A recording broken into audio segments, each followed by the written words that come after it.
Fala pessoal, sejam bem-vindos ao podcast do portal Fisiortopedia. Eu sou o Leandro Fukuzawa e serei o host do nosso canal.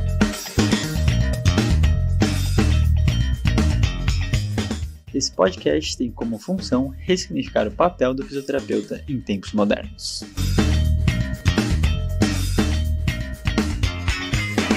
Fala pessoal, sejam todos muito bem-vindos a mais um episódio do podcast do Fisiortopedia.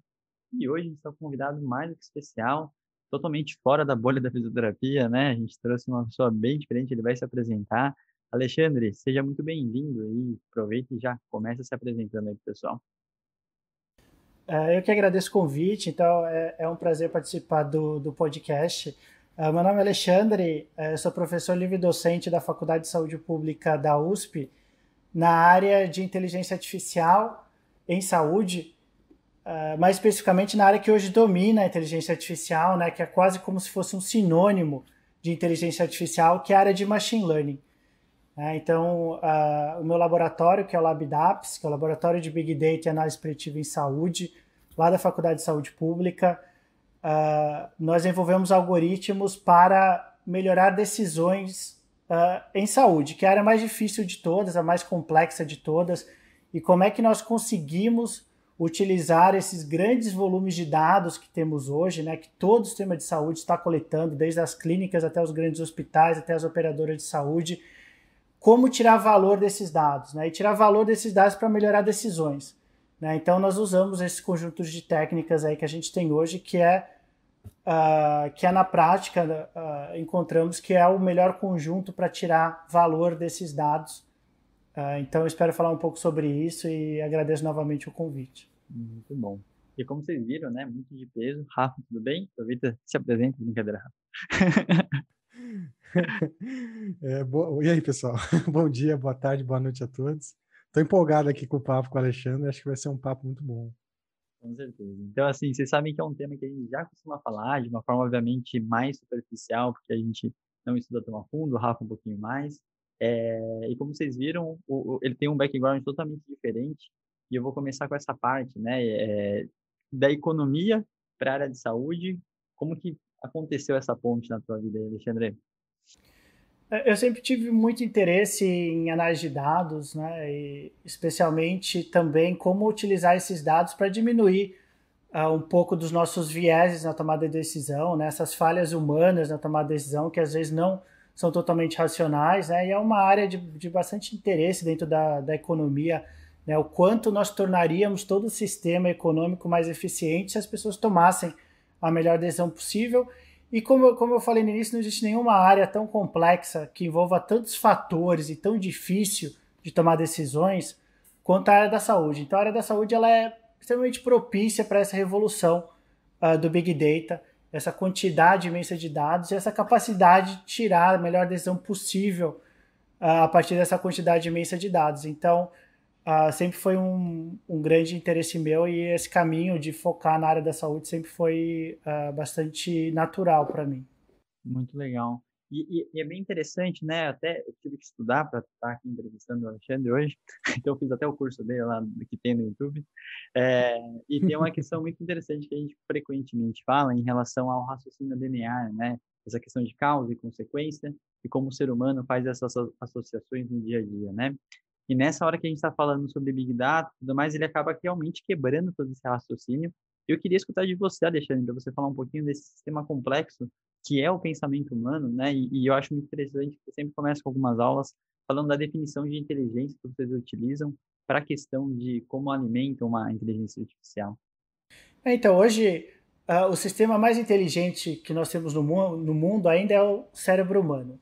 Tá? De longe, hoje não temos nenhum algoritmo que tenha a capacidade de tomar decisões complexas em diferentes áreas, como é o caso do ser humano. Tá? Hoje, o que a gente tem em inteligência artificial, que a gente chama de inteligência artificial rasa, ou inteligência artificial fraca, que são algoritmos que são muito bons em uma só área. Tá? Então, hoje, o melhor jogador do mundo de xadrez são de longe algoritmos de machine learning. Tá? Então, é assim, na verdade, que você descobre que as pessoas estão trapaceando no xadrez. Quando elas estão jogando tão bem, que não pode ser um humano jogando, é um algoritmo de machine learning. Por esse algoritmo de machine learning que é tão melhor nessa área que envolve tanta inteligência como é o caso do xadrez, esse algoritmo não sabe diferenciar um cachorro de um gato, tá? Ele não sabe dirigir um carro, ele não sabe fazer uma conta simples, tá? Por quê? Porque é exatamente isso. Então, o algoritmo ele é focado em uma só área, nessa questão de que hoje a gente tem essa inteligência artificial fraca que a gente chama, tá? Então, por isso que nós tentamos, né, e é uma das grandes áreas do meu laboratório, é tentar ir transferindo o conhecimento dos algoritmos para vários problemas, né? Principalmente na área da saúde, por exemplo, com a chegada de novas doenças, você não tem que esperar ter muitos dados para conseguir treinar o algoritmo, se você conseguir que ele tenha um conhecimento prévio sobre outras áreas, sobre doenças em geral, né?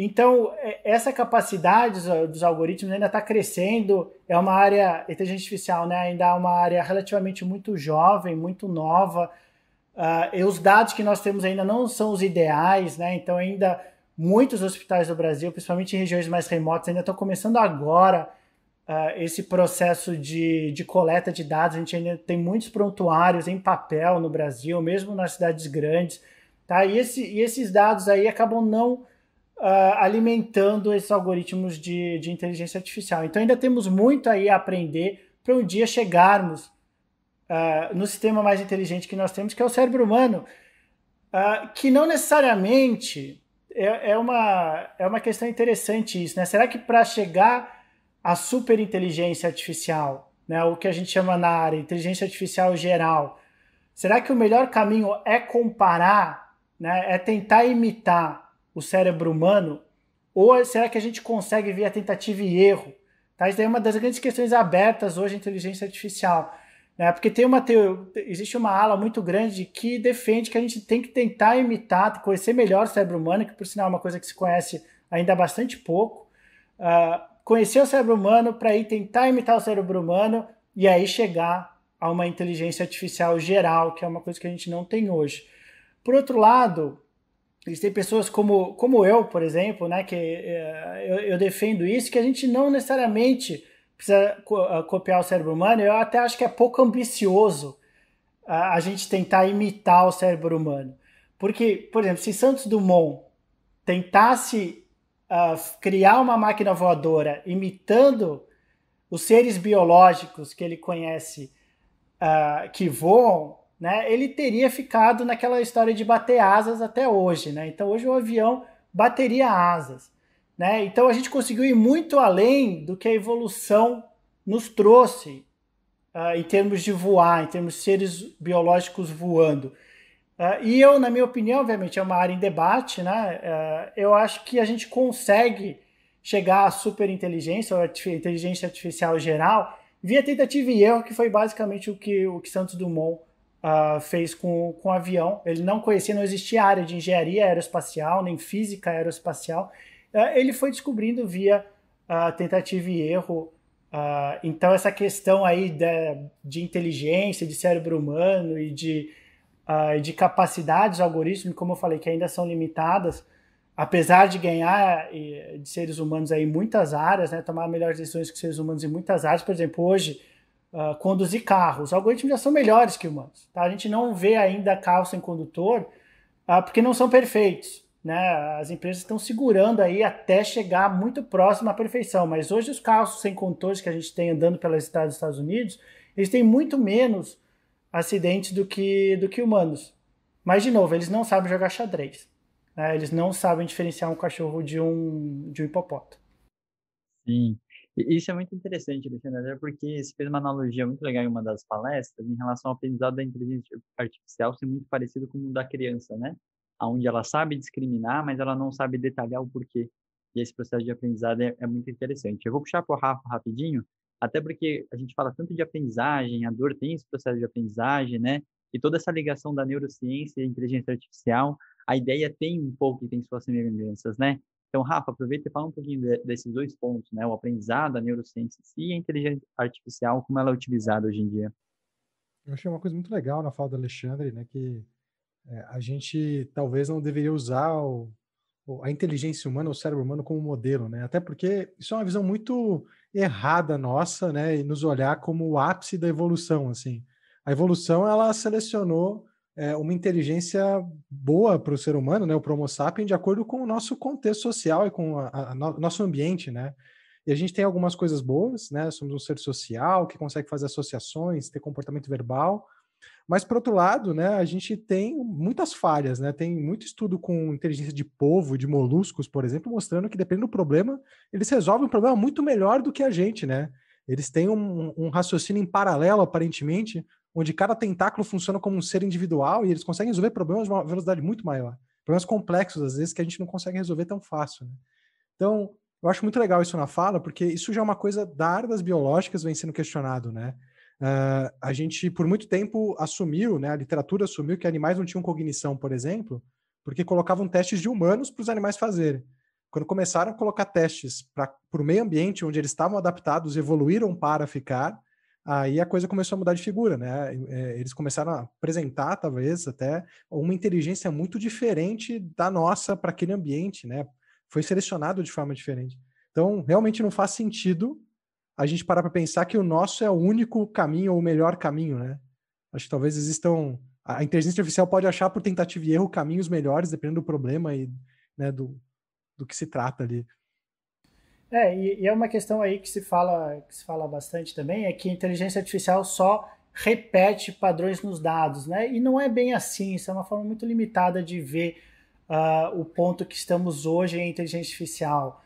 Né? Então, você vê, por exemplo, né, voltando à analogia de inteligência artificial jogando jogos, né? A gente tem outro jogo que é muito mais complicado do que xadrez e possivelmente até mais popular do que xadrez devido a quantidade de pessoas que jogam esse jogo na Ásia, que é o jogo de Go, né, que tem mais jogadas do que átomos no universo. É um jogo exponencialmente muito mais complexo do que o jogo de xadrez, e até que se falava, né, ganhar de ser humano no xadrez é muito fácil. Então o Deep Blue ganhou do Kasparov na década de 90 e mal era isso, mal era machine learning. Era um conjunto de regras estabelecidas por humanos, a sua grande maioria. Tá? Então, muito fácil ganhar de seres humanos em xadrez porque é um jogo extremamente limitado, né? As máquinas conseguem aprender isso muito bem. Go já é mais complexo. O pessoal falava, com o dia que um algoritmo ganhar de um ser humano em Go, aí a gente vai começar a falar em inteligência de fato, e que já se passaram alguns anos aí que os melhores jogadores do mundo já são algoritmos de machine learning. E tem um documentário muito bom que chama AlphaGo, né? Acho que ele está disponível, ele estava no Netflix, acho que passou para o YouTube, gratuitamente disponível, que ele mostra uma jogada, que é uma jogada que nunca foi feita em nenhum dado que esse algoritmo aprendeu a jogar Go. Tá? Então, era uma jogada que na hora que a pessoa, você tinha que ter um ser humano ali fisicamente movendo a peça, né? Então o algoritmo falou, a melhor jogada aqui é você mover essa peça para ali.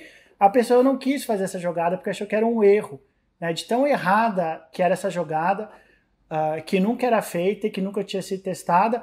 Aí eles checaram, né, uma parte bem interessante do filme, eles checaram lá no algoritmo, o algoritmo, é essa jogada, manda bala. Ele foi lá, jogou, e o algoritmo usou essa jogada para ganhar a partida muitas jogadas à frente.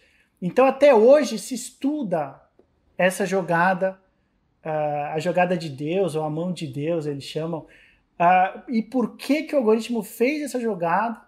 E é que até hoje tem muito debate sobre isso, né? Como é que o algoritmo encontrou que essa jogada ia ganhar a partida não sei quantas jogadas para frente. Então, a área de inteligência artificial também descobre coisas novas, sim. Tá? Então, machine learning, né? Então, machine learning modela os dados que você tem, né? Então, só para voltar um pouco, né? Acho que a gente precisa dessa base aí para quem não conhece da área. Então, como o Leandro tinha falado, né, a questão de inteligência artificial, né, qual a definição de inteligência artificial? Né, são máquinas tomando decisões inteligentes, tá, que a gente identifica como inteligentes. Tá, existem duas grandes formas de máquinas tomarem decisões inteligentes. Existe via inteligência artificial clássica, tá, que hoje a gente chama, né, de inteligência artificial clássica ou boa e velha inteligência artificial, que era o quê? Seres humanos inserindo as regras no computador para ele tomar uma decisão inteligente. Tá, então você vai lá e coloca no computador todas as regras. Se isso acontece, então faz isso. Se isso acontece, então faz isso. Se isso acontece, então decide isso, etc. Você vai colocando todas as regras ali. Tá? E aí você tem a área que, como eu falei no início, domina hoje a inteligência artificial, que é você deixa o computador aprender as regras via exemplos. Tá? Então, você insere no computador um banco de dados com vários exemplos. Tá? E aí você tem o resultado. Né? Por exemplo, uma coisa que a gente trabalha muito no meu laboratório é a predição de risco de óbito, né? ou predição de risco de incidência de doenças. Né? Você coloca lá um banco de dados com todas as características do paciente e aí você informa se esse paciente morreu ou não morreu depois de um ano desses dados serem coletados, e o algoritmo ele vai aprendendo as regras para tomar uma decisão inteligente ali. Tá? Então ele vai entendendo que um paciente, né, o seu João, que chegou hoje no meu hospital, com essas características, ele tem uma probabilidade de morrer daqui a um ano de 92%, por exemplo. Tá? Então ele vai desenvolvendo essas regras complexas, né, a partir desses exemplos. Né, que, como o Leandro também chegou a mencionar, é como uma criança aprende. Tá? Então, como é que uma criança aprende a diferença entre um gato e um cachorro? Tá? É o pai e a mãe que vão lá e apontam. Né? Então, vem um gato, ó filho, um gato. Vem um cachorro, ó filho, um cachorro. Vem um gato, e a criança vai desenvolvendo padrões na cabeça dela, tá? Para conseguir diferenciar um gato e um cachorro. Mas padrões que não são tão claros. Até hoje, nós como adultos. Né? Por que um animal é um cachorro e o outro é um gato? Ah, porque o gato é mais magrinho. Existem gatos muito gordos. Ah, porque o gato tem o bigode. Pode botar um bigode no cachorro, a gente bate o olho e a gente sabe que é o cachorro. Então, é uma interação complexa de vários fatores. Tá? Que a gente não tem uma explicação clara. Mas quando a gente bate o olho, a gente sabe o que é um gato e o que é um cachorro. Por quê? Porque nós desenvolvemos regras via aprendizado, via exemplos. Né? Fomos recebendo muitos exemplos dos nossos pais. E fomos desenvolvendo regras complexas na nossa cabeça. E é exatamente assim que Machine Learning funciona. Tá? Então, Machine Learning desenvolve regras para tomada de decisão a partir de exemplos. Tá? Então, a gente coloca aí vários exemplos, por exemplo, para ensinar um computador a distinguir um cachorro de um gato. Coloca aí centenas, milhares de exemplos de cachorro, milhares de exemplos de gato, e vai falando para o algoritmo, ó, isso é gato, isso é cachorro, isso é gato, isso é cachorro, isso é gato, isso é cachorro, e ele vai desenvolvendo essas regras complexas, como a gente desenvolve de certa forma na nossa cabeça, mas com a diferença que o algoritmo ele consegue aprender com milhões de dados, né? Consegue entender vários detalhes, não deixa passar nenhuma nuance nos dados, né? Dado que o algoritmo tenha dados suficientes, dados de qualidade suficientes, enquanto nós humanos, como vocês mencionaram também, temos nossos vieses, nosso histórico, nossa bagagem, problemas evolutivos, seleção natural, que foram ficando ali, né, que nos ajudam para muitas coisas, mas não necessariamente para identificar qual o risco de um paciente ter infarto daqui a um ano. Tá? Qual a probabilidade do seu João, que chegou no meu hospital, ter um infarto daqui a um ano. O nosso cérebro não necessariamente foi evoluindo ao ponto de ser a melhor máquina possível para identificar essa probabilidade desse paciente ter um infarto daqui a um ano. E o algoritmo ele consegue ir ali aprendendo todas as nuances, sem os preconceitos por trás. Legal. E tem só uma curiosidade, né? O Go, para quem não conhece, né? Ele é um jogo chinês e ele tem uma complexidade muito maior do que a do xadrez, né? E é até engraçado, porque você fica super envolvido com os documentários, parece estar assistindo um jogo de futebol, mas assim, é toda aquela produção, né? Então, assim, eu super sugiro para vocês entenderem um pouco mais do que ele está falando, né? Porque não é um jogo muito popular no Brasil, o pessoal acaba tendo dificuldade de entender essa questão que a gente está falando da complexidade, né? Rafa, por favor, pode continuar. Eu vou até puxar o exemplo da tua fala, Alexandre, para a gente, acho que chegar no ponto aqui que a gente gostaria de conversar, né? Bom, como a gente está conversando, a nossa mente humana ela veio com uma série de atalhos e gambiarras aí, selecionados pela evolução, que fazem com que a gente não consiga ter muita noção do que está acontecendo, né? E a gente sabe muito bem que a gente tem uma dificuldade de perceber efeito atrasado, né? Então, uma coisa é você aplicar uma intervenção e ver um efeito imediato, e mesmo assim a gente tem vários vieses ali, né, nessa interpretação. Agora, outra, eu conduzir uma intervenção e falar que meu paciente daqui 6 semanas vai ou não vai melhorar, né? A gente é confundido por vários efeitos ali, né, contextuais, enfim, efeitos da própria intervenção, efeitos não intencionais. E E a gente fala muito hoje da prática baseada em evidência, principalmente dentro dessa perspectiva de saúde baseada em valor, como um raciocínio probabilístico, né? Onde a gente usa, na verdade, informações ali oriundo de pesquisas, né? Para que a gente possa entender o que, na média, tem maior probabilidade de funcionar para uma população. Mas a gente sabe que esse raciocínio, apesar de ser o melhor que a gente pode fazer até o momento como clínicos, ele tem limitações, né? Afinal, não existe um paciente médio, existe uma variabilidade, então enquanto uma pessoa vai responder muito, outra não vai responder nada, e a gente tem até um NNT, né? Um número de pessoas que você precisa tratar para que uma tenha um benefício. Então, a minha pergunta para você, eu acho que a gente pode, né, discorrer sobre ela, dá para ir além do raciocínio probabilístico? Existe algo depois disso, né? E se sim, como? Sim, exatamente. Mas eu acho que aqui o grande problema não é necessariamente a probabilidade, é a questão de grupo de risco. Tá? Eu costumo dizer que grupo de risco não existe. Tá? O que existe é a probabilidade individual de ter um determinado problema de saúde. Né? Por exemplo, agora na pandemia, quantas pessoas a gente já não viu na mídia de 100 anos, diabética, fumante, que teve Covid e sobreviveu? Tá? E quantas pessoas jovens, atletas, sem diabetes, saudáveis, tiveram Covid e foram a óbito? Por quê? Porque a gente foi treinado historicamente a pensar nessa questão de grupo de risco, que é uma abstração que não existe. Tá? Então, ok, a tua probabilidade aumenta. Ok, pode aumentar, mas às vezes para você não. Às vezes o fato de você ter uma determinada doença que para muita gente é prejudicial, pelo fato de você ter algumas outras características, às vezes essa doença acaba te ajudando contra um problema específico ou uma incapacidade ajudando contra um problema específico. Então o que você tem que fazer? Você tem que modelar a probabilidade individual das pessoas. Então essas abstrações aí de grupo de risco, né, elas são extremamente perigosas e prejudiciais para a sociedade e preconceituosas em muitos casos. Tá? Então você precisa modelar a probabilidade individual, então a gente tem que ir além. Como é que você modela a probabilidade individual? Você modela com machine learning, com esse conjunto de técnicas que vão analisando históricos e vão dando uma probabilidade individual. Então, idealmente, o que a gente faria hoje com o Covid? Em vez de ir vacinando muitas das pessoas, por exemplo, com mais de 70 anos, que muito provavelmente, se tiverem Covid, não, vão ser assintomáticos ou sequer vão acabar sendo internados, a gente teria um risco individual de cada pessoa e faria o nosso ranqueamento, a nossa priorização a partir desse ranking individual. Tá? Aí você pode argumentar, mas não temos essa informação.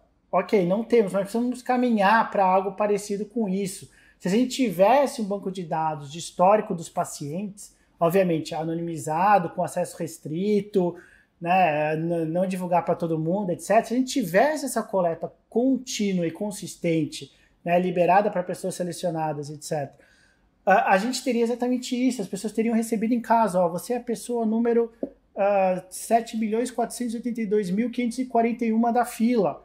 Tá? Por quê? Porque o algoritmo ele foi aprendendo aí com as características de todo mundo, então às vezes você é jovem, mas você tem algum problema de diabetes, por exemplo, né, que a gente tem visto, né, que é uma das que os algoritmos eles têm pegado muito diabetes, né, na nossa pesquisa eles têm encontrado muito isso, eles têm puxado diabetes como um maior aumentador da probabilidade aí de desfecho grave de Covid. Você tem as características, tem a outra, então o teu risco se você pegar Covid de ir para a UTI é de 98%, opa, você é um dos primeiros da lista. Tá? Então, a gente precisa começar a ter essa mentalidade para caminhar nesse sentido. E quantas mortes a gente já não teria evitado hoje? Tá? Nesse momento atual da pandemia, só com apenas aí 5% da população vacinada, se fosse o 5% correto, né, por exemplo, os 5% que foram a óbito até agora, né, desde que começou, a gente potencialmente já estaria acabando com a pandemia, ou pelo menos acabando com a questão de número de óbitos hoje. Tá? Se essas pessoas aí que estão indo a óbito fossem identificadas pelo algoritmo precocemente, já fossem vacinadas há um mês atrás. Tá? A gente teria evitado todos esses óbitos que estão ocorrendo hoje, né? Ou boa parte desses óbitos que estão ocorrendo hoje, mas não, a gente continua com essa abstração que é que é grupo de risco, e aí a gente tem o quê? Pessoas com 50 anos, 40 anos, 30 anos falecendo, né, que hoje já são boa parte das pessoas internadas em UTI.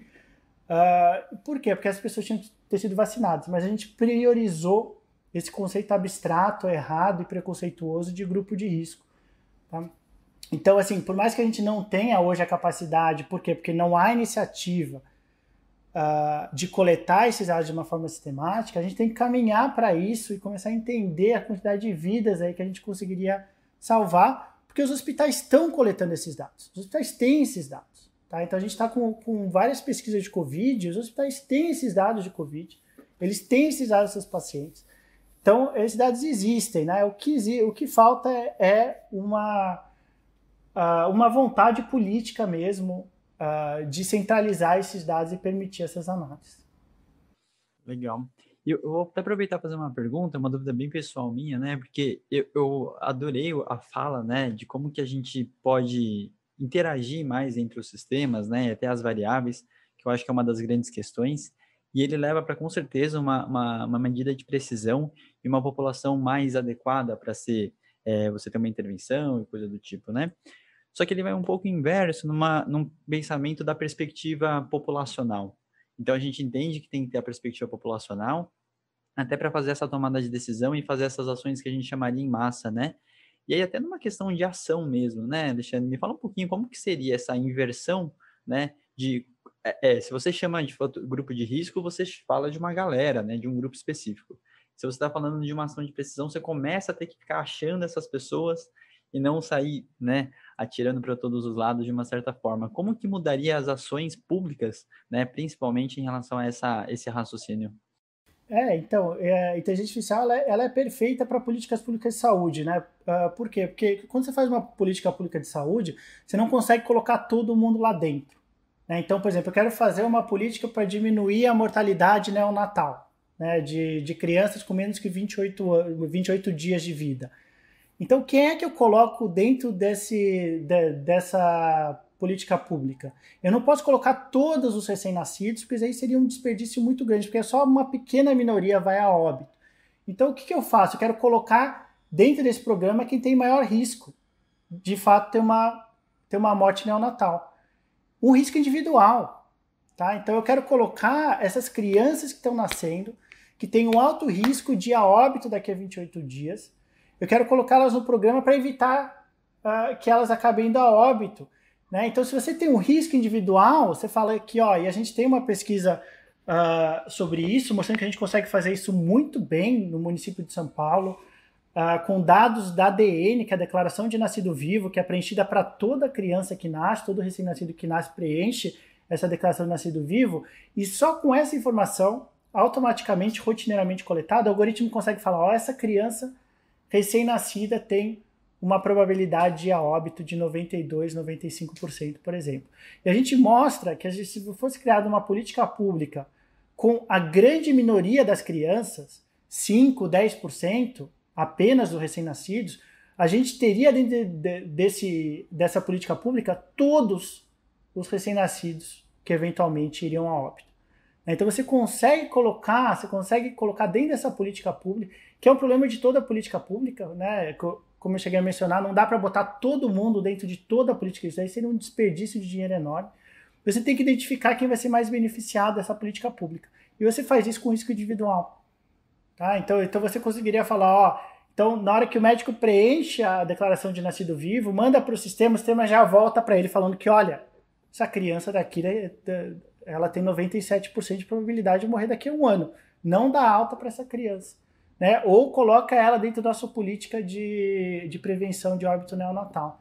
Tá? Então é uma coisa automática a um custo, né? Isso daí é o mais interessante de machine learning, porque quando eu converso com gestores de saúde, secretários, etc., sobre tecnologia em saúde, eles já torcem o nariz. Né? Hoje em dia, tecnologia em saúde é sinônimo de gasto alto e pouco benefício. Tá? Então, aquelas low-hanging fruits, né, que a gente chama, né? Aquelas frutas perto do chão, né, que são fáceis de pegar, essas daí já foram todas pegas na área de tecnologia. Então, estão cada vez mais lá para cima na árvore, cada vez é mais difícil a gente ir pegando esses frutos. Então o gestor, né, de saúde, o secretário, ele vê tecnologia, já falei, lá vem um custo altíssimo que vai melhorar em 1% a saúde da minha população, até vezes nem isso, às vezes até menos. O que eu costumo falar para eles, eu falo que eu trago excelentes notícias aqui. Machine Learning é uma técnica de baixíssimo custo, principalmente em comparação com as outras. Por quê? Porque os algoritmos eles são disponíveis gratuitamente. Tá? Então a gente usa o Python. Né? A grande maioria dos pesquisadores de Machine Learning usam Python. Ele é open access, open source, está disponível, todas as bibliotecas de graça, tudo de graça. Tá? O que você tem de custo de Machine Learning? Em primeiro lugar, você precisa dos dados, né? Que, como eu falei, já é uma realidade hoje. Então, hoje, todo o sistema de saúde, todos os hospitais, todas as operadoras estão armazenando esses dados. Tá? Então, ele já tem um sistema ali de nuvem de armazenamento de dados. Mas o grande custo hoje é o capital humano. Tá? É ter essas pessoas para analisar esses dados, que é uma área que une estatística e programação, né, que não são necessariamente as duas áreas favoritas dos trabalhadores da área da saúde, né, das pessoas que trabalham com saúde. Né? Então, o que falta no momento são incentivar mais profissionais, principalmente profissionais de saúde, a virem para a área de machine learning, de inteligência artificial, e está sendo um desafio, e isso se reflete nos salários. Né? Então, quando você tem uma demanda grande, uma oferta baixa, você aumenta o preço desse bem, né? Que nesse caso seria o salário dessas pessoas. Né? E hoje vocês podem olhar aí os rankings de maiores salários ou melhores empregos. Né? O LinkedIn faz bastante isso, né? Rankings de melhores habilidades que você pode ter para ter um emprego que pague bem e que seja de qualidade. Em geral, o cientista de dados está sempre em primeiros, principalmente profissional de machine learning. As empresas estão vendo que tem esse ganho, têm os dados disponíveis, estão armazenando esses dados e estão desesperados para alguém tirar valor desses dados e não estão conseguindo contratar esses profissionais. Né? Então, o que falta hoje é o profissional para analisar esses dados, né? Porém, a tecnologia em si é extremamente barata. Tá? Por quê? Porque os dados já estão sendo armazenados. Tá? Então, o fato de você rodar um algoritmo não traz muito mais custo, obviamente, traz um pouco mais, você precisa de alguma estrutura para rodar esses algoritmos. As linguagens, as técnicas são gratuitas, então só te falta o profissional mesmo para fazer isso. Né? E é uma área assim, que vai mudar todo o momento do atendimento em saúde, né? Desde o primeiro, né? Desde a chegada do paciente a um hospital, a um consultório, né? Por exemplo, decisões sobre prioridade de atendimento dos pacientes, decisões sobre triagem do paciente, sobre alocação de profissionais de saúde, até o meio do contato, né? Em decisões do profissional de saúde, por exemplo, em relação ao diagnóstico, prognóstico, intervenções, até o fim do contato em decisões sobre alta, necessidade de reinternação, etc. Então, em todos os momentos você está coletando dados, em todos os momentos você está tomando decisões difíceis, na grande maioria dos casos, e em todos os momentos você pode ser auxiliado por esse conjunto de técnicas, principalmente nas decisões que você está um pouco mais inseguro. Você pode ir lá, né, isso daí vai acontecer nos próximos anos, você vai lá e você clica um botão, eu acho que esse paciente daqui tem essa determinada doença. Você vai lá, entra no sistema e pede qual o score de risco desse paciente ter essa doença, dados os milhões de casos que vocês analisaram ali no prontuário eletrônico. Aí o algoritmo vai lá e dá a probabilidade. Isso já auxilia o profissional de saúde a seguir no seu atendimento. Então, custo baixíssimo, né? Tudo que a gente precisa no momento é uma vontade política e de virem mais pessoas para a área, aproveitando aí para incentivar todo mundo que esteja ouvindo o podcast a vir para a área, né? É uma área que a gente não liga para formação, tá? Isso é bem interessante da área, porque é uma área extremamente prática, extremamente técnica. Então, eu conversando com alguém, né, a gente consegue rapidamente descobrir se essa pessoa sabe ou não sabe. Então, assim, você pode ter se formado no que você quiser, e hoje a gente tem muitos e muitos exemplos disso. Alunos formados nas mais diversas áreas começaram a gostar de análise de dados, fizeram cursos online, tiraram certificados desses cursos, às vezes fizeram mestrado, fizeram um doutorado na área e são contratados aí pelas empresas sem pensar duas vezes. Tá? Então, assim, você que acha que é tarde demais, às vezes, eu costumo falar, ó, todo mundo vai trabalhar com análise de dados, né? Todo mundo já está trabalhando, né? Todas as empresas, né? É difícil você encontrar um profissional numa empresa, né, em algum cargo que pague relativamente bem, que não faça nenhuma análise de dados, né? Nem que seja numa planilha do Excel, as pessoas fazem análise de dados. Então, à medida que, e estamos só no início, né? À medida que as empresas, todas as empresas estão coletando mais e mais dados, você ser profissional da tua empresa e consegue tirar mais valor desses dados, você passa a ser a pessoa mais importante dessa empresa. Tá? Então, a área de análise de dados deixou de ser uma área técnica para ser o produto da maior parte das empresas. Então, é uma área que vale muito a pena vocês irem a fundo, aprenderem, e nunca é tarde demais. Tá? Então, eu tenho no meu laboratório alunos de todas as formações. Assim, acho que não tem uma profissão que repita quase. O que une todo mundo é interesse em tomar decisões inteligentes a partir de dados. E até legal na tua fala, Alexandre, que eu acho que boa parte da nossa audiência é de clínicos, né? E, na verdade, ser clínico envolve tomar uma série de decisões, né? Decisões com relação à classificação do paciente, né? Uma determinada classe ali, um diagnóstico, decisões com relação ao prognóstico, decisões com relação à melhor intervenção, com relação à alta.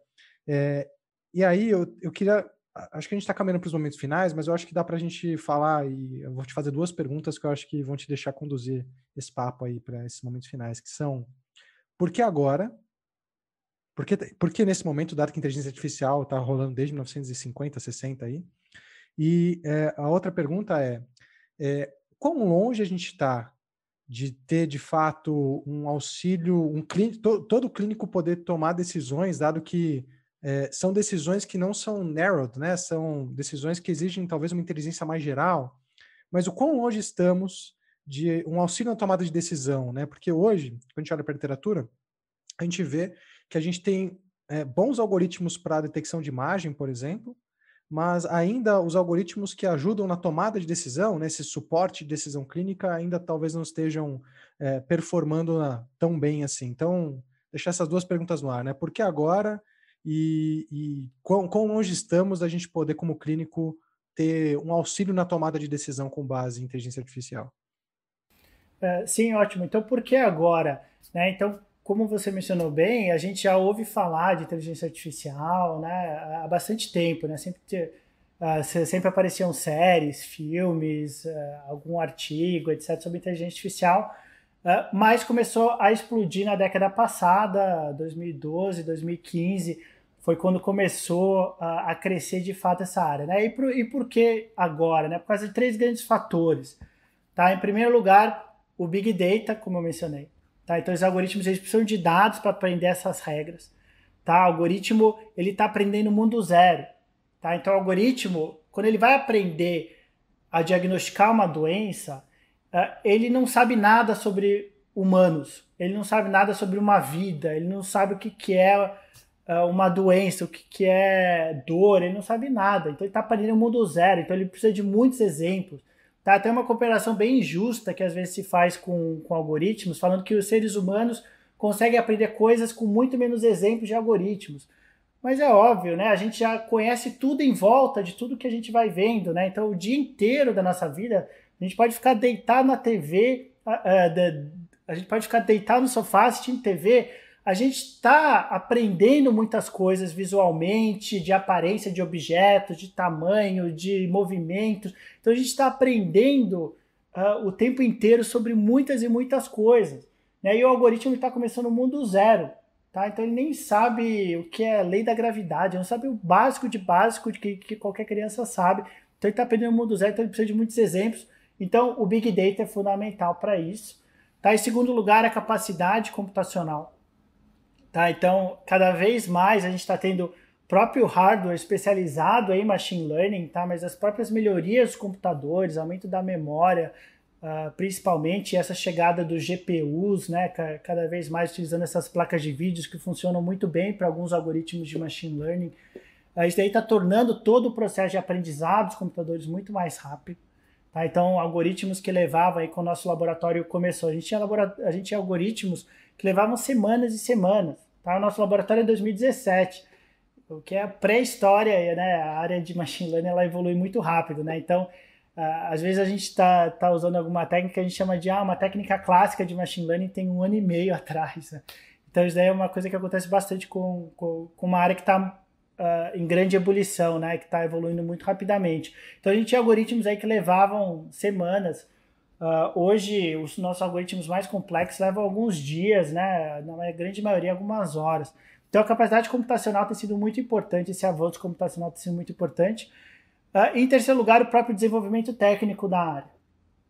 Tá? Então, à medida que mais pessoas vão entrando para a área, novos algoritmos vão aparecendo, novas técnicas, novas formas de otimização de algoritmos, etc., vão aparecendo, tornando todo o sistema mais eficiente. Então, Big Data, capacidade computacional e desenvolvimento técnico específico da área têm permitido essa explosão de machine learning que estamos só no início.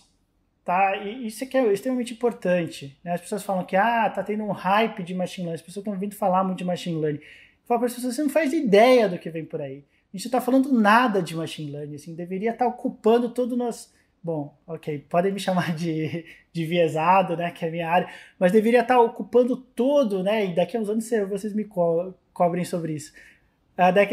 Deveria estar dominando todo o noticiário, né? E infelizmente a gente só quer discutir sobre a última bobagem aí de que algum político falou, né? Enquanto a gente está tendo a maior transformação tecnológica da história ocorrendo debaixo dos nossos olhos, que é Big Data mais inteligência artificial, né? Às vezes aparecem aí alguns pontos de debate, como foi aquele documentário Dilema nas Redes, né? Mas aí em 2 dias já se para de falar sobre isso. E é impressionante como o nosso dia a dia já é dominado por inteligência artificial, né? As pessoas ainda não se deram conta, mas o nosso dia, nossas decisões ao longo do dia são dominadas por inteligência artificial. Por exemplo, se alguém usou o carro hoje, usou o Waze é um algoritmo de machine learning. Se vocês entrarem em alguma rede social hoje, o que aparece primeiro? É uma predição do que você quer ler e de quem são os seus melhores amigos.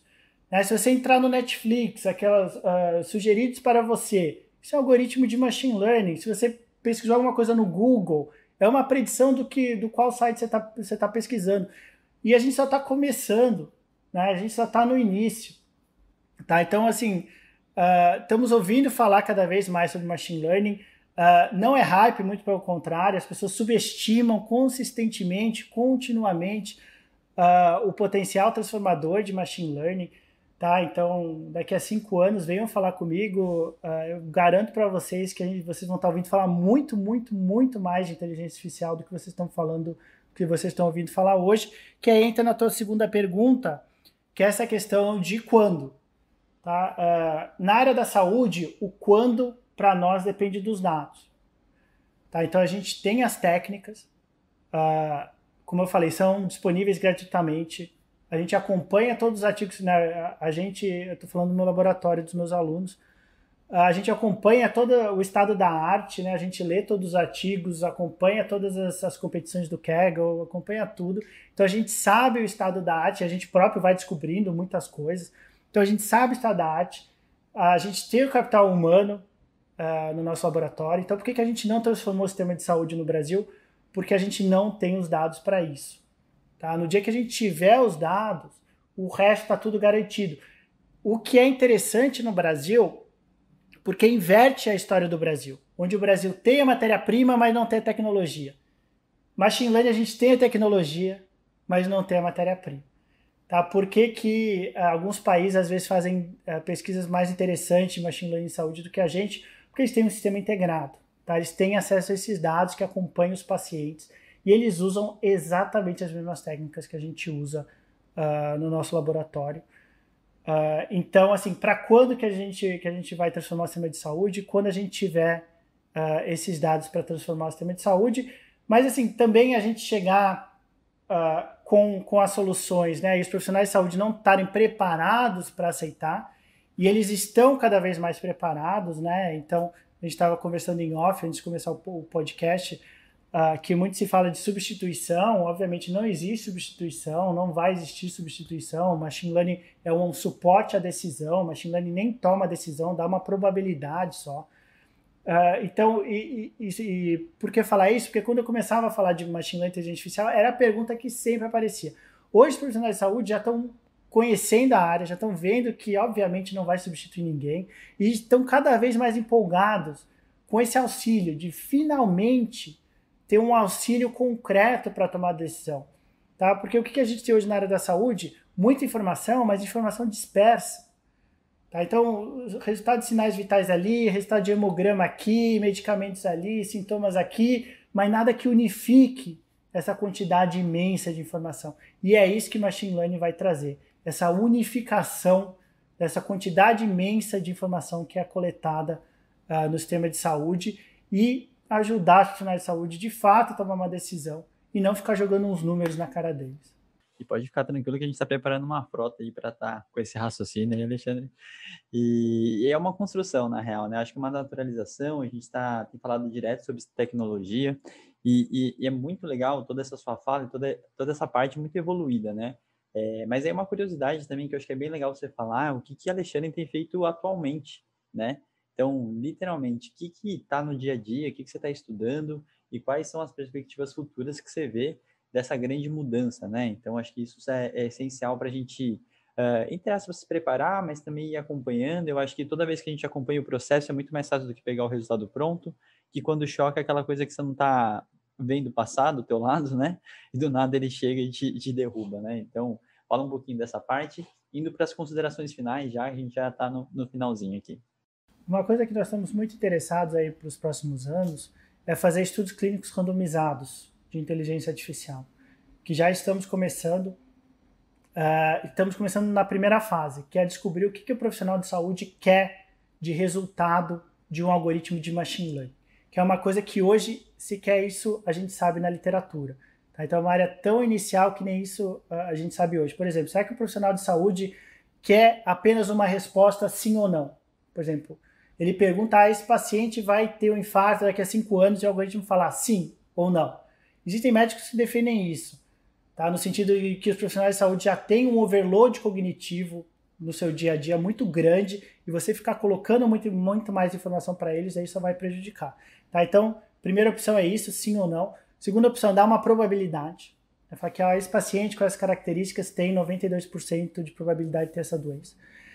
E a terceira probabilidade é algo mais detalhado, né? Um intervalo de confiança, uma distribuição de probabilidades, uma curva de incerteza, etc.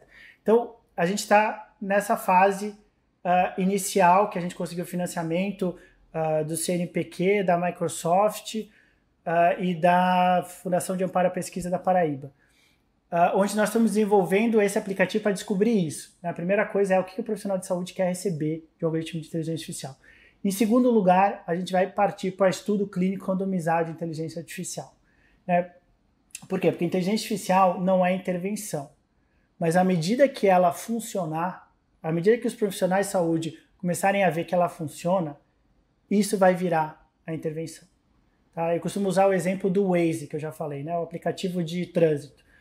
O Waze ele não me obriga a virar à esquerda. Mas como eu sei que ele funciona, e como eu já tentei contra o Waze várias vezes, né? E normalmente, a grande maioria das vezes eu me dou mal, se o Waze fala para eu virar à esquerda, eu vou virar à esquerda. Né? Então isso virou a minha rota. Tá? Então, por mais que machine learning seja um auxílio à decisão, isso acaba virando a decisão. Então eu acho que precisa sim tratar isso como se fosse, por exemplo, um medicamento, como se fosse uma intervenção clínica. Então o que a gente vai fazer? Quais são, talvez, nosso maior objetivo aí para os próximos anos? Começar a fazer estudos clínicos randomizados, onde alguns profissionais de saúde vão receber a informação do algoritmo e outros profissionais de saúde vão ser sorteados para não receber, tá? Para receber orientações padrão sobre esse tipo de doença. E a gente vai acompanhar esses dois grupos de pacientes, tá? E ver se os pacientes em que o médico sabe, por exemplo, a gente está trabalhando, obviamente, bastante com Covid agora. Então, se o médico souber que esse paciente com essas características tem 91% de probabilidade de ir a óbito daqui a uma semana, será que isso evita que esse paciente vá a óbito? Será que isso faz com que o médico tome as precauções, as medidas preventivas necessárias e as intervenções necessárias, fazendo com que esse paciente acabe indo a óbito ou não? Uma coisa que a gente simplesmente não sabe hoje. Tá? Então, são essa grande área aí que a gente tem para o futuro é ver o impacto que ter essa informação vai trazer na evolução dos pacientes, que a gente espera, obviamente, que seja bastante positiva e também bastante positiva para o médico, tá? E para o profissional de saúde em geral. As pessoas, né, e essa grande ironia ainda do medo que algumas pessoas têm, né, de substituição, na verdade vai aumentar a demanda para o profissional de saúde. As pessoas vão começar a ir mais no hospital. Por quê? Porque elas vão ver que o problema dela é sempre resolvido. Tá? Então elas estão com problema de saúde, elas vão no hospital e a melhor intervenção é feita nela, o melhor medicamento é sugerido para ela, o melhor diagnóstico é feito e o problema dela é resolvido. Então as pessoas vão começar a ir mais, a procurar mais profissionais de saúde, porque as decisões dos profissionais de saúde vão ser melhores e vão resolver o problema de saúde que ela tem. Né? Então ela sabe que tem um problema de saúde, em vez de ficar em casa e esperar passar, eu vou lá no médico, ele vai me resolver na hora, ele vai me diagnosticar direito, vai me dar o medicamento correto, vai fazer a orientação correta, etc. Então as pessoas vão começar a fazer mais isso, e isso vai melhorar, né, o próprio trabalho do profissional de saúde, além do paciente. Mas antes a gente precisa checar se de fato tem um impacto positivo, né, que a gente espera que sim, mas a gente quer demonstrar isso e fazer essa parte que é fundamental hoje, de a gente ir demonstrando para o profissional de saúde que isso veio para ajudar eles na tomada de decisão. Se não quiser usar, não precisa usar. Tá? Eu costumo usar como exemplo o exemplo de contadores quando chegou a calculadora elétrica.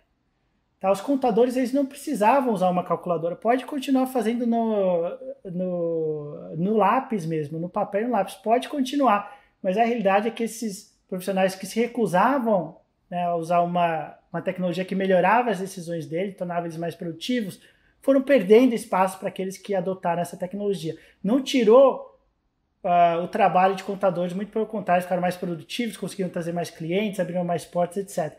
O que tirou foi o trabalho daqueles que se recusavam em prol daqueles que abraçaram essa tecnologia. Então, assim, não precisa utilizar, assim, se for contra, se não gostar, não precisa, mas é bastante da minha função mostrar como, quando a gente colocar os algoritmos para funcionar, a gente vai ter feito todas as validações. Né? Esse daí é o que eu faço o dia inteiro da minha vida, eu trabalho com inteligência artificial, então eu jamais aceitaria queimar essa área, ou, né, criar uma resistência aí a alguns profissionais em relação a essa área. Então vocês podem ter certeza que quando a gente colocar os algoritmos em prática, porque a gente fez todas as análises de robustez, fez todas as validações, etc. Porque isso vai vir, tá? Isso daí vai vir um dia. O objetivo do nosso grupo de pesquisa é que isso venha o mais cedo possível para impactar mais pessoas, antes, né, pessoas que não seriam impactadas positivamente, obviamente, por essa tecnologia, seriam impactadas e que venha com altíssima qualidade. Mas é inevitável, tá? É inevitável que machine learning vai transformar a atenção em saúde. Não tem como, né, por tudo que a gente discutiu aqui, como que essa imensa quantidade de dados não melhorem as decisões tão difíceis como a gente tem na área da saúde. Legal. Rafa, por favor, considerações finais. Eu vou aproveitar a fala do Alexandre, essas considerações que ele fez. Eu acho que tem uma coisa muito legal aí, né? Duas coisas que a gente vem falando nos últimos podcasts, que são o primeiro ponto, né? As nossas decisões com os nossos pacientes hoje, acho que vale a pena a gente colocar, refletir sobre elas, né? Porque a maior parte das decisões são convenções. Então, o que é um red flag? Muitas vezes é uma convenção, né, que um grupo de especialistas definiu que eles são sinais de alarme para um desfecho, e a gente toma decisões com base nisso. Mas são convenções. De fato, não quer dizer que aquela pessoa vai evoluir para um desfecho negativo ou não. Ou que informações eu uso para decidir se aquele paciente deve, por exemplo, ser operado ou não, se deve ser solicitado um exame de imagem ou não. E na nossa área, Alexandre, a gente tem um problema muito forte com o cuidado de baixo valor, né? O low value based care, porque hoje a gente vai olhar para o ônus da dor no mundo, por exemplo, que é a nossa área, e ainda hoje, né, as condições dolorosas são as mais onerosas do mundo. A dor lombar, desde que a gente se sabe, é a doença mais cara e incapacitante do mundo, né? E isso tem muito a ver com cuidado inadequado e decisões inadequadas. Então, por um lado, eu acho que a gente tem que refletir sobre, com base no que a gente toma as decisões. E por outro, tem uma fala muito legal do Alexandre aí, que a gente fala muito da saúde baseada em valor, né? E a saúde baseada em valor, ela pode ser resumida em a gente parar de competir, né, por oferecer a mesma coisa por um preço menor ou maior e começar a oferecer resultado e competir pelo resultado. E na medida que eu compito pelo resultado, pelo valor oferecido ao meu cliente, tudo que me ajudar a chegar num resultado melhor, de fato, me torna mais competitivo, né? Então, eu acho que é perfeita essa fala, Alexandre, que não é uma questão de substituir, mas se profissionais de saúde conseguirem tomar melhores decisões, alcançar melhores resultados, gerar mais valor. O que é gerar mais valor? Evitar que um paciente seja operado, conseguir reabilitar o paciente em menos ou desfechos maiores, né, com esse paciente. Se eu conseguir gerar mais valor por tomar decisões com auxílio de uma inteligência artificial, eu sou automaticamente, né, mais competitivo nesse novo mercado. Então, eu acho que o Alexandre levantou 3 pontos, né? Eu vejo que a literatura coloca talvez quarto, né? Que existe Big Data, mas hoje talvez faltam modelos de negócio, muitas vezes, para algumas áreas que permitem a coleta de dados, né? Então, a gente vê que a nossa área, por exemplo, é uma área extremamente carente em coleta de dados, porque normalmente a gente subexiste no sistema na fisioterapia. Então, eu acho que esse é um call to action aí, né? Eu acho que a gente está vivendo uma revolução da saúde, a gente está vivendo uma revolução da forma como ela é concebida do ponto de vista econômico, de incentivos, e a gente pode, talvez, participar dessa revolução auxiliando no desenvolvimento dessas ferramentas, né? Exatamente. Sobre essa questão aí dos red flags e dos guidelines, que, como você mencionou, às vezes foi feito por 3, 4 especialistas lá de Boston, com a realidade deles, da cabeça deles, né? E isso leva a que muitos profissionais de saúde acabem não levando a sério esses indicadores, esses red flags, etc. Principalmente aqui no caso do Brasil, que a nossa população é tão diferente, né? Então, em vez de ficar... E existem muitas profissões, né, muitas áreas que usam esses indicadores de risco, etc. Né? Por exemplo, no caso do pessoal que trabalha em UTI, eles usam muitos indicadores, e que eles simplesmente ignoram, para dizer a verdade. Você conversa com eles, eles basicamente ignoram, porque eles sabem que não funciona, né? São indicadores super simples,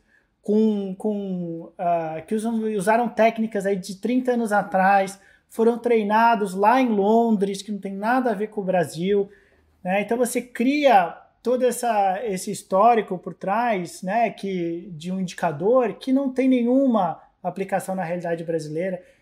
E isso é uma outra área de muito interesse no nosso laboratório, né, é ver o quanto esses algoritmos são transferíveis, né, de um espaço para outro, que vai ser uma coisa que a gente vai começar a ver muito na área da saúde, e a gente já quer descobrir isso antes que comecem a acontecer problemas, né? Por exemplo, um algoritmo desenvolvido em uma região que coleta mais dados, por exemplo, em São Paulo. Será que ele funciona em Teresina? Será que ele funciona no Rio de Janeiro? Será que ele funciona em Porto Alegre?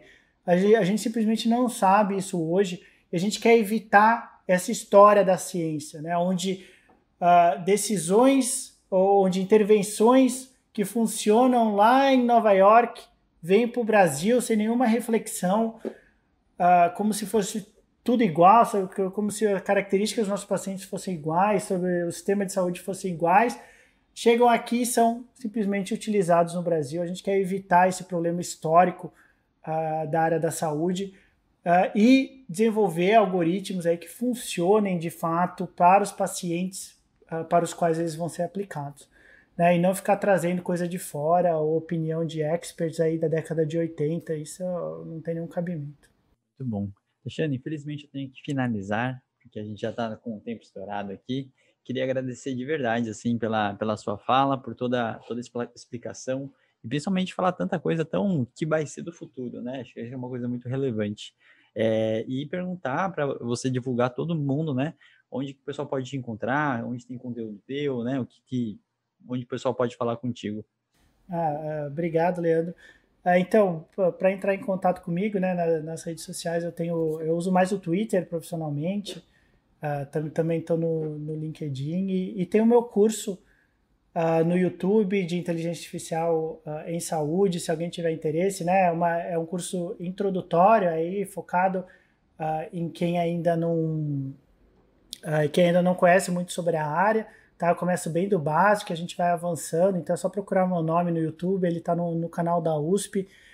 Eu também dou o curso prático, né, onde a gente de fato roda esses algoritmos, né, na Faculdade de Saúde Pública da USP. Eu dou como curso de verão, que é aberto a todos, né? As inscrições começam em outubro, costumam preencher as vagas bem rapidamente, então é bom ficar de olho. Mas ele é aberto a todos e de fato a gente roda, né, com dados reais e algoritmos reais para realizar predições na área da saúde.